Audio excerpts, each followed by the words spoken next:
जय श्री राम जी भक्तों। आज आप सुनेंगे श्री रामचरितमानस जी के अयोध्या कांड का 219 नंबर का दोहा। जैसा कि आप हर दिन 3 दोहा सुनते हैं और इसके अंदर जितनी चौपाइयाँ आती हैं सारी चौपाइयों को अर्थ के साथ सुनाऊंगी। तो शुरू करते हैं, आप ध्यान से सुनिए। हम आरंभी हरि कथा तुम निर्वाहन आय सुवासन लीजिए सुनहु वीर हनुमान सियावर रामचंद्र की जय। बोलो बजरंग बली की जय, बोलो सब देवी देवों की जय। राम भगत परहित निरत पर दुख दुखी दयाल भगत शिरोमणि भरत ते जनि डर पहुँ सुरपाल। सिया राम। हे देवराज इंद्र, श्री रामचंद्र जी के भक्त सदा दूसरों के हित में लगे रहते हैं। वे दूसरों के दुख से दुखी और दयालु होते हैं। फिर भरत जी तो भक्तों के शिरोमणि हैं, उनसे बिल्कुल न डरो। सत्य संघ प्रभु सुरहितकारी भरत राम आयसु अनुसारी स्वार्थ विवश विकल तुम हो भरत दोष नहीं राउर मोह। प्रभु श्री रामचंद्र जी सत्य प्रतिज्ञा और देवताओं का हित करने वाले हैं और भरत जी श्री रामचंद्र जी की आज्ञा के अनुसार चलने वाले हैं। तुम व्यर्थ ही स्वार्थ के विशेष वश होकर व्याकुल हो रहे हो।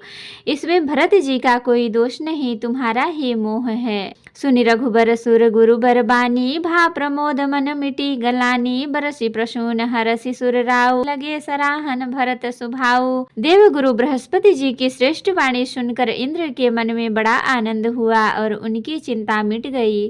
तब हर्षित होकर देवराज फूल बरसाकर भरत जी के स्वभाव की सराहना करने लगे। एह विधि भरत चले मग जाहि दशा देखि मुनि सिद्ध सिंहाहि जब ही राम कहे लेहि उसासा उमगत प्रेम मनहु चहु पासा। इस प्रकार भरत जी मार्ग में चले जा रहे हैं। उनकी प्रेममयी दशा देखकर मुनि और सिद्ध लोग भी सिहाते हैं। भरत जी जब भी राम कहकर लंबी सांस लेते हैं तभी मानो चारों ओर प्रेम उमड़ पड़ता है। द्रवहि बचन सुनि कुलिश पशाना पुरजन प्रेम न जाई बखाना बीच बास करि जमु नहीं आए निरखि नीरुलोचन जल छाए। उनके प्रेम और दीनता से पूर्ण वचनों को सुनकर वज्र और पत्थर भी पिघल जाते हैं। अयोध्या वासियों का प्रेम कहते नहीं बनता।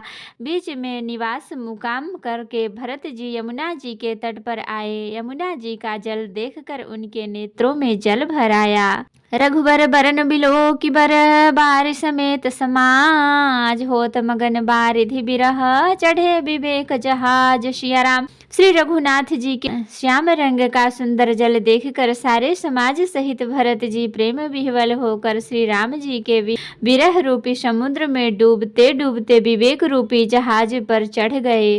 अर्थात यमुना जी का श्याम वर्ण जल देखकर सब लोग श्याम वर्ण भगवान के प्रेम में विह्वल हो गए और उन्हें न पाकर विरह व्यथा से पीड़ित हो गए। तब भरत जी को वह ध्यान आया कि जल्दी चलकर उनके साक्षात दर्शन करेंगे। इस विवेक से वे फिर उत्साहित हो गए। जमुन तीर तहि दिन करि बासु भयो समय सब सबहि सुपासु रात ही घाट घाट की तरनी आई अगणित जाय न बरनी।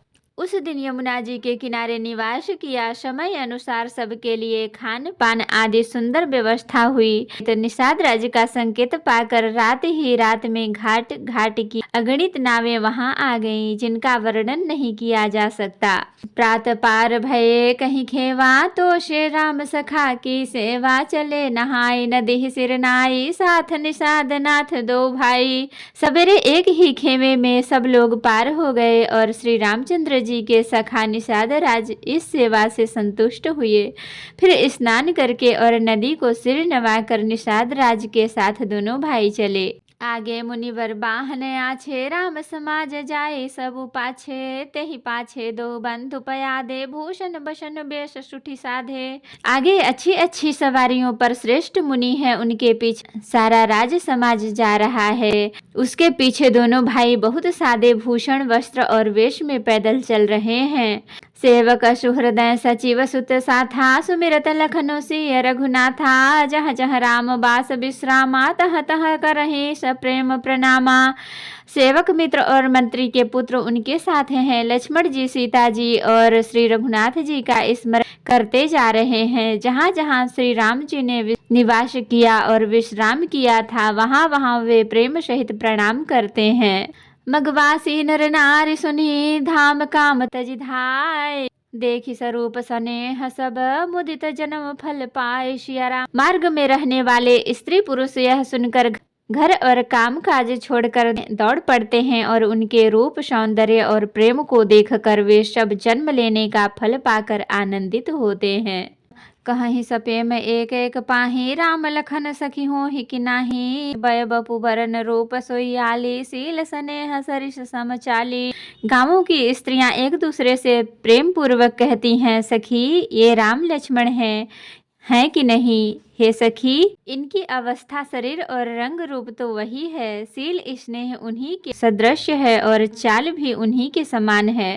बेसन सो सखी सियन संगा, आगे अनी चली चतुरंग, नहीं प्रसन्न मुख मानस खेदा, सखी संदेह हो यही भेदा।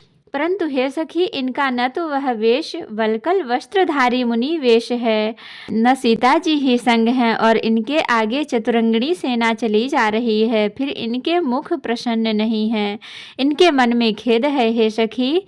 इसी भेद के कारण संदेह होता है। तासु तरकती अगन मन मानी, कहीं सकल तही समन सयानी, तही सराही बानी फुरी पूजी, बोली मधुर बचन तिय दूजी। उसका तर्क युक्ति अन्य स्त्रियों के मन भाया, सब कहती हैं इसके समान सयानी चतुर कोई नहीं है, इसकी सराहना करके और तेरी बाणी सत्य है। इस प्रकार उसका सम्मान करके दूसरी स्त्री मीठे वचन बोली।